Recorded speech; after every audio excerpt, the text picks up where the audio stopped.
The escape from the POW camp near Medicine Hat, Alberta, occurred on a frigid January night in 1945 when a German prisoner named Franz Weber managed to slip away from a work detail that had been repairing fences along the camp's perimeter. The escape itself wasn't particularly sophisticated. Weber simply walked away during a moment when the guards' attention was elsewhere, disappearing into the prairie darkness before anyone realized he was missing. The alarm was raised within hours, triggering the standard response that Canadian authorities had developed for POW escapes.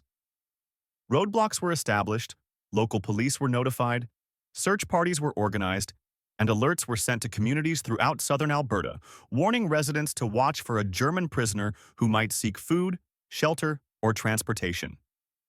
The assumption, based on experience with previous escapes, was that Weber would be recaptured within days, cold and hungry and grateful to return to the relative warmth and security of the camp.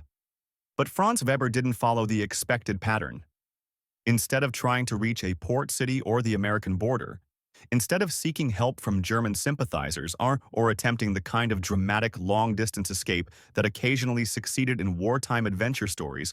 Weber headed west into the foothills of the Canadian Rockies, into terrain that was sparsely populated and brutally cold in January, but that offered possibilities for someone willing to endure hardship and isolation.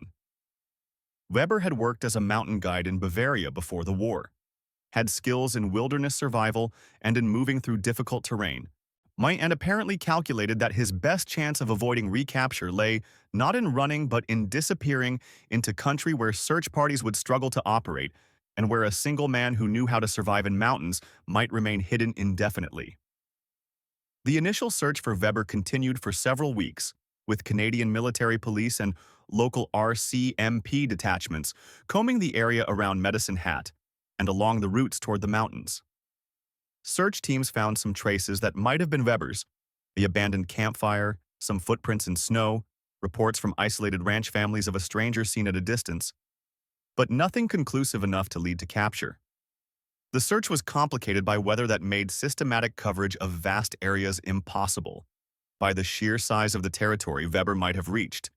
and by the practical reality that Canadian authorities had limited resources to devote to hunting a single escaped POW when the war was entering its final months and when dozens of other administrative and security matters demanded attention. After 6 weeks without capture, the active search was scaled back to occasional patrols and standing alerts to law enforcement,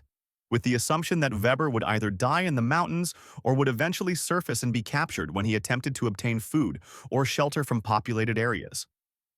What Canadian authorities didn't know, what wouldn't become clear until decades later, was that Weber had successfully reached the Rocky Mountain foothills and had begun establishing a life that would allow him to survive hidden from official notice for more than 3 decades. See, the exact details of Weber's first years after escape remained murky even after his eventual discovery,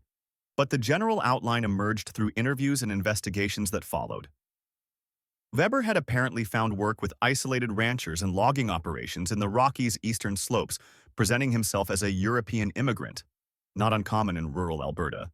and avoiding situations that would require documentation or close scrutiny of his background. The cash economy that characterized much rural work in the 1940s allowed him to earn money without the kind of formal employment records that might have revealed his identity, and the general acceptance of European accents and foreign backgrounds in immigrant-heavy Alberta meant that Weber's German accent didn't immediately mark him as suspicious. Over the years following his escape, Weber gradually moved from temporary work to more permanent settlement, eventually arriving in the small town of Canmore in the early 1950s, a community of perhaps a few hundred people that served as a gateway to Banff National Park and that depended economically on coal mining, tourism, and the railway. Canmore's population included numerous European immigrants, many of whom had arrived after the war and who had their own complicated relationships with their wartime pasts. Weber, presenting himself as Fritz Weber, a slight modification of his real name that might deflect casual investigation while remaining close enough to his identity that he would respond naturally when addressed. Integrated into Canmore's community as a handyman and odd job worker, he performing the kind of manual labor that required skill but not credentials and that allowed him to remain relatively invisible in official records. The transformation from escaped POW to small-town diner owner occurred gradually over the 1950s and 1960s. Weber had saved money from his various jobs, had established himself as a reliable and hard-working member of Canmore's community, and in 1962 he purchased a small diner that had been struggling under its previous ownership. The diner, called simply the Canmore Cafe, served the kind of straightforward meals that mining and railway workers wanted: eggs and bacon for breakfast, sandwiches and soup for lunch, simple meat and potatoes, dinners for those who ate there in the evenings. Weber ran the diner himself with minimal help, on working long hours but making enough profit to live modestly and to maintain his position in Canmore's social fabric. He became known as a quiet but friendly proprietor who served good food at fair prices, who remembered regular customers' preferences, and who had become as much a part of Canmore's landscape as anyone who had lived there for decades. The life Weber built in Canmore over 35 years was remarkably normal, given its foundation in escape and assumed identity. He attended community events, donated to local charities, served on the volunteer fire department for several years, and generally participated in the kind of civic life that small Canadian towns expected from their long-term residents. He never married, and which some community members found slightly unusual but not particularly suspicious. There were other bachelors in Canmore whose personal lives remained their own business. He didn't socialize extensively, preferring the routine of running his diner and maintaining a private life that didn't invite too much curiosity, but he was friendly enough and reliable enough that he was accepted as a valued community member. The persona he had created,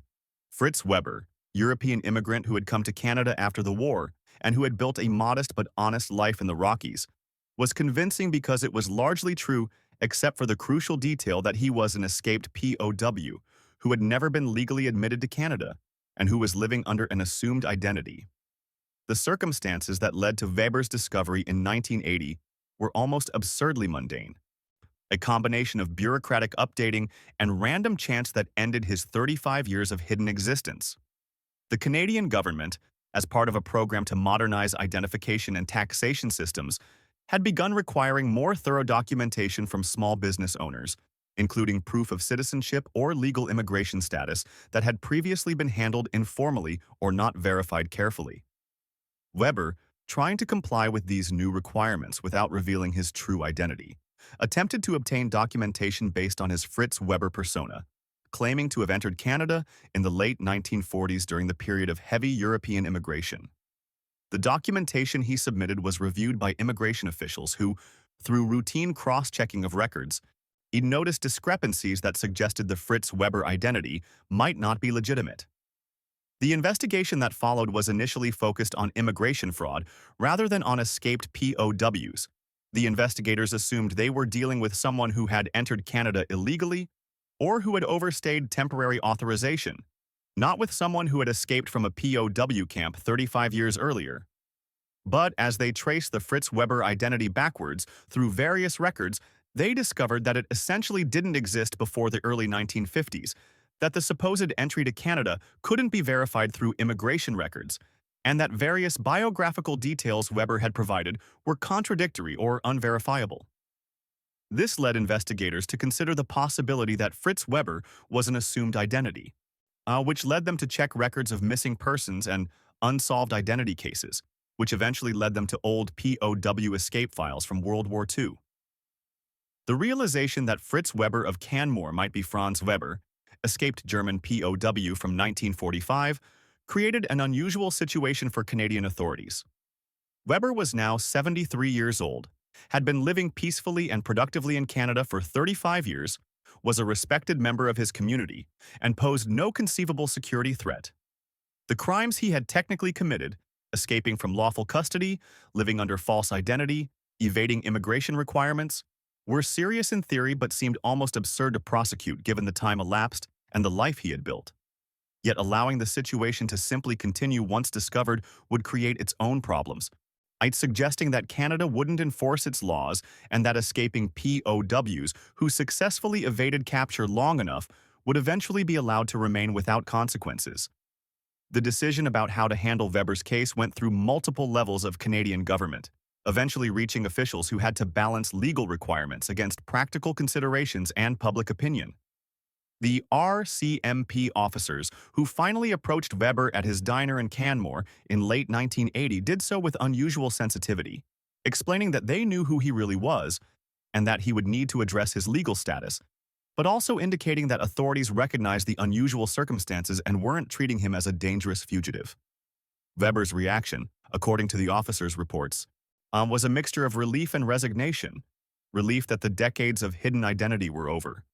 Resignation that the life he had built was about to be disrupted by consequences of decisions made 35 years earlier. The media attention that followed Weber's discovery was extensive and largely sympathetic.